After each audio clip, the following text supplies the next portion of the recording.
Haidong. In this video, we're going to talk about aspects of Yedo 3. So most of the Yedo are actually pretty short. 3 is going to be another one of those short ones. There's still, again, good stuff, again, new stuff for us to play with. But our first one is going to be, again, something that's not completely new, but again, it's something that, again, works pretty happily. That's going to be the idea of, again, completely getting your space at the very beginning. This is going to be somewhat similar to Form 8, but again, in 3, the idea is you're bun, right? The idea is I'm getting complete, all my space is accounted for, and now I know which direction to advance. Now, again, we do something like that, again, similarly with 8, although with the exception that I'm engaging 2 opponents already. This, at least, kind of hints that I don't know what's going on behind me as much. I know someone's in front of me, right, because that's the direction I'm facing. Saying through 5 is going to be a counterexample of that, but that's okay. But the idea here is, again, just like getting all of your distance, kind of checking the whole situation, and then start advancing. Which in general is a pretty good idea if you're not kind of like in line with like a phalanx of your peers, right? So if you're kind of like a lone person, you kind of just put your sword away, maybe mid-battle or something like that, and I have to restart. That's a good way to start, right? So you're kind of getting the full survey as well as being very defensive as you go through it. So not a bad start to number 3. A new move, right? Stabbing someone with reverse grip behind you. It's always fun. Now, in the form, you do actually look this way. I'm stabbing this person, but I also want to keep my eye this way. So when you stab, at least in this form, you actually have your knee up, right, as you thrust. So the idea here is, again, you're using, bracing it against your belt, right, or the equivalent, and using that to guide into the thrust. Again, using the knee up as counterbalance to have a nice, powerful thrust behind you. Horizontal, right, to slide between the ribs. Again, if you want to slide it up a little bit more.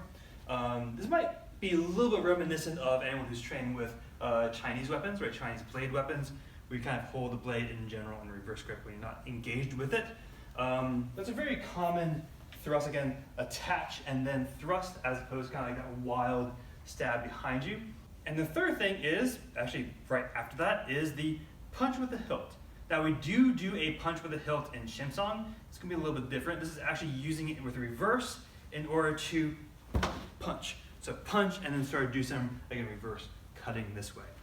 Now this is undervalued quite a lot in a lot of martial arts, but that pommel strike, so again, I'm using that term from HEMA, so call out to Lart in now 3 locations. But yeah, so using the blunt side, right, of your weapon is undervalued and super useful for several reasons. Most armor, at least when you're sparring someone, if you're imagining like samurai, if you're thinking about Korean version, but samurai or like armored swordsmen, anything like that, most people think, again, the armor is designed to prevent you from being cut, which is usually pretty accurate.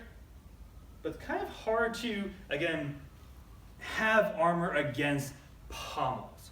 Because, again, if you get pommeled in the face, which is not the target area for this one, although it could be, armor is just not intended to withstand that without being fluffy, right? Now, most of us think about, again, the steel armor, right? Or paper armor if you're thinking about, again, a very specific time period. But it's just really hard to combat just sheer pommeling, especially in the face.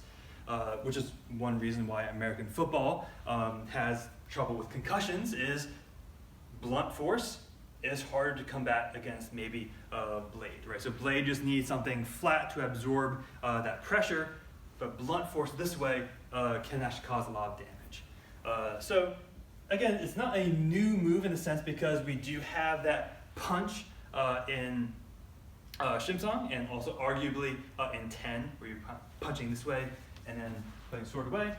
But again, it's a new idea that we're, again, engaging with single hand, right? So again, we just thrust someone behind me. I'm still keeping myself aware this way. I'm punching them, right? So again, keeping myself covered, and then I'm going to be going in with those cuts.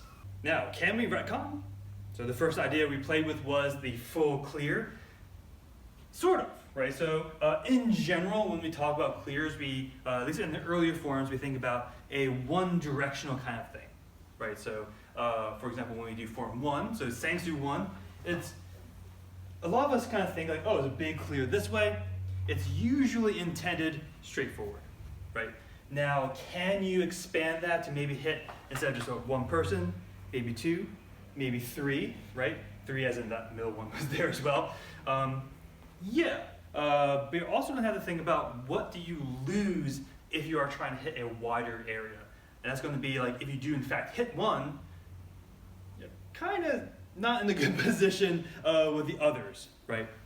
So versus something like with 3, so Yedo 3, because you're using your momentum, even if you get stopped, you can still kind of reshape it and come back in, and kind of like bam, bam, right? As opposed to a single cut this way, like in the beginning of Sangsu 1, Sangsu 5, even when you're trying to check behind you, right? So you can still try to think about hitting multiple targets, maybe with the exception of Sangsu 7, right? Because that's very single person oriented, right?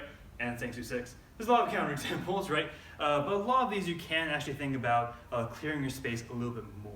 So we talked about other uses of the punch, right? So again, in Shimsung, as well as maybe a few other areas like in Sangsu 10, for example. But again, there aren't that many things about that reverse stab. The reverse stab is fairly new. Again, we do have stabs, but not usually in reverse grip, right? In fact, the only other times we really engage reverse grip, we immediately go back into it, which makes Yedo 3 a little bit different just because we're in reverse grip for a significant amount of that form, as opposed to the very end of 3, 4, as well as, again, a few other forms like 8 also has reverse grip very, very briefly. 3 is really the first time we really engage using reverse grip for a lot of the form. Now that said, some of the techniques are a little bit, I'm still working on, again, proper application. For example, this move, right? Still working on that, right? So for y'all YouTubers, right? If you can think of a proper application of this block that won't damage your fingers, won't damage your palm, won't damage you, and it makes more sense than just doing a different move, let me know.